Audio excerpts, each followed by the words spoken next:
Hey guys, we are here with Luke Davies, the wonderful screenwriter for the amazing film Lion, Oscar nominated, and hopefully soon we can say Oscar winning.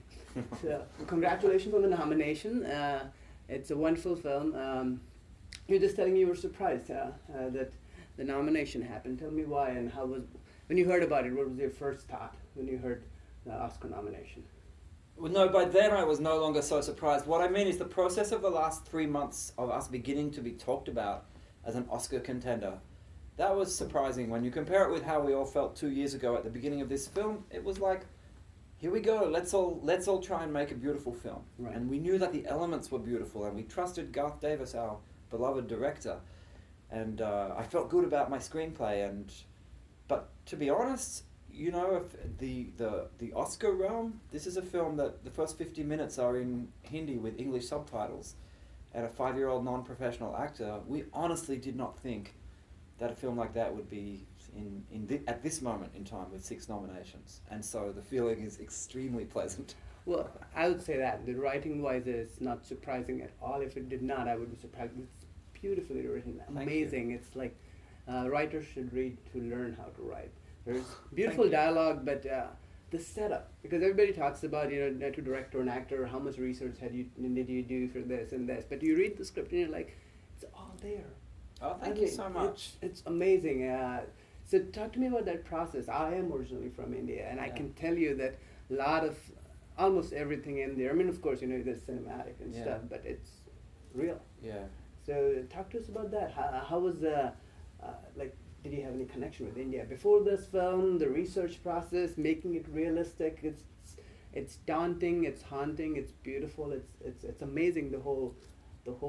Thank you for saying all of that. And it is we had a particular anxiety not to simplify the Indian experience, not to make it exotic like the other, but to create an experience of India in all of its chaos and intensity that was as raw and authentic as it could be. So it's really nice hearing that from anybody, from someone like you who is Indian, that you give it some kind of thumbs up at that level. I had been to India before, but when I got the job, I went there for the research trip, met Saru, and he took me to all the real places where everything happened, Howrah, the train station in Kolkata, and the orphanage. There were actually 2 orphanages in real life. We kind of compressed them into one. His home village, I met his mother, and I guess what I took away from that trip the most, just for me, like just an adult guy who had scored a great job to write a screenplay and had to go on a research trip, was the chaotic intensity that is so intense and chaotic that it literally becomes like a kind of physical exhaustion. The experience of navigating your way through India. And so a lot of that feeling, I tried to put it into the screenplay to translate it into the experience of a 5-year-old boy from a small village in northwestern India to suddenly wind up in this massively complex city, Calcutta, that's kind of like a minefield of hostility and problematic situations for him, and Sure is. the feeling of bewilderment and exhaustion that would come out of that. Right. And you do a wonderful job of bringing all that besides the dialogue as well. In the script itself, you can read everything. It reads beautiful. If you're not, you can just see everything in the script. It's amazing. Yeah, well, a lot of the first 50 pages of the script, there's not a lot of dialogue. Right, exactly. There's not a lot of dialogue in the first hour of the movie. Yeah. And so what I was writing was descriptions of the landscape, the chaos, the beauty, and of this mute boy wandering around trying to survive in that landscape. Right. Congratulations again. It was amazing. So also, it's a very specific story about a boy, Indian boy, Australia, who goes to Australia. But now the film is so successful and loved globally. As a writer, talk a little bit about that, right? Because I hear this a lot from writers.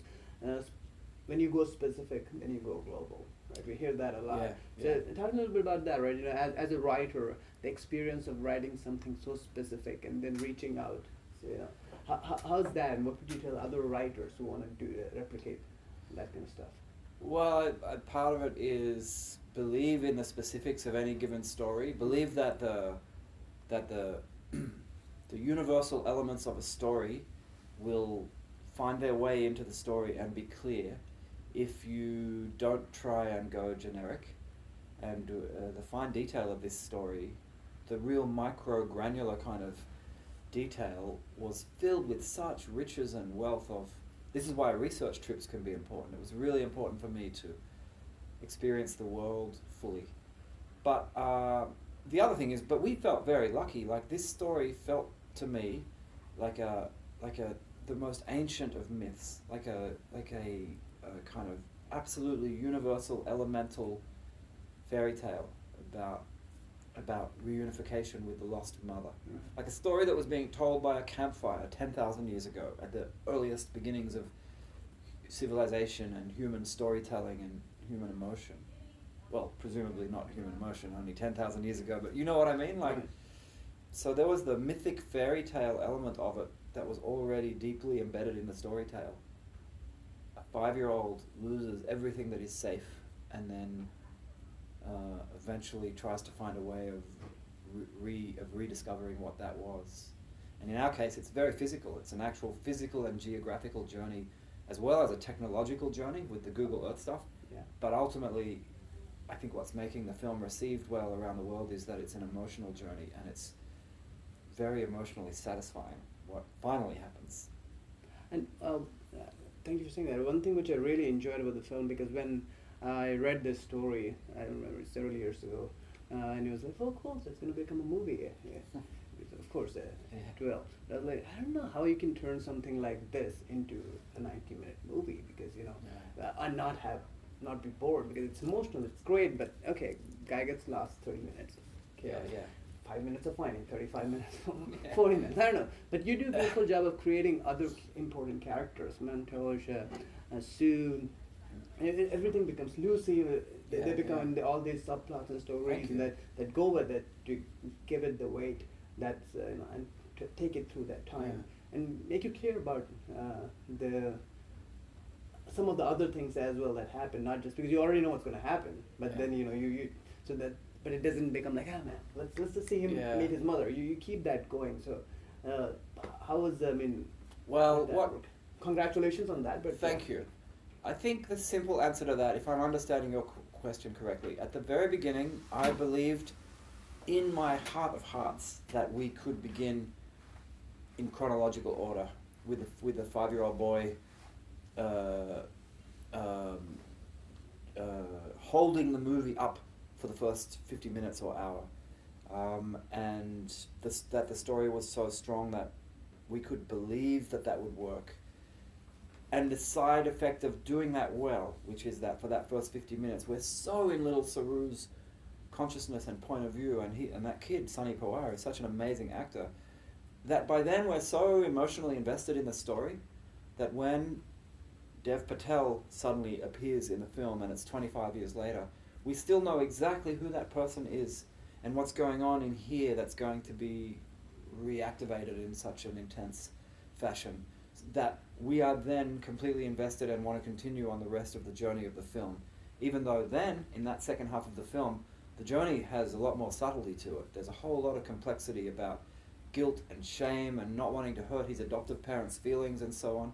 He's now a complex 30-year-old guy, or what is he, 30-year-old guy, and not this kid who is merely reacting second by second to yes, no, left, right, black, white, moments of danger and physical survival. So the kid's world, 5-year-old Saru, is elementally simple.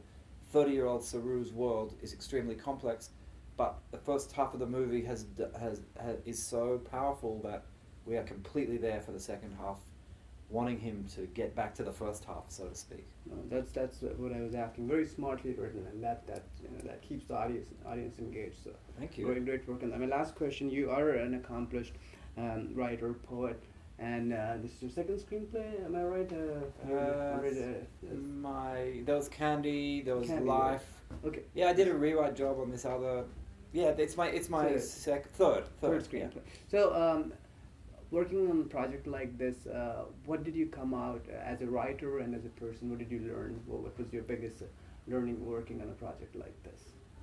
As a writer, it continued my learning curve of trying not to be an overwriter as a screenwriter, writing out of anxiety to explain everything to everyone so that everyone gets a picture of what you're meant to be feeling at this moment, rather than to trust that actors and directors find a lot of the space, a lot of the emotional texture of the film in the spaces between the words. And as a human being, it just made me softer and more connected to the concept of, not to the concept, to love and family, like to my own family. Hopefully this is a movie that makes you leave it and want to go and hug your mother. You know what I mean? Mothers are incredible. The film made me get a whole lot of new insights into adoption and how adoption is a great thing to do in the world. There's a very basic moral question, which is, if you're aware of how much suffering there is in the world, what do you plan to do about it? And Sue and John's answer was, one child at a time, we can do something about it. And hopefully this film's making people think, adoption's an option. Adoption's a great thing to do. There's a lot of baggage around adoption, and a lot of that baggage is nonsense. On a more negative level, the film opened up my eyes to the scourge of child sex trafficking. We all know it's there and it's bad, but I had no idea how enormously worldwide the problem is, and India is just one example of a place like that where terrible things happen, and there are organizations that are trying to lessen that. Cool. Thank you so much, Luke. Thank you. Congratulations again. I hope to see you on the Oscars.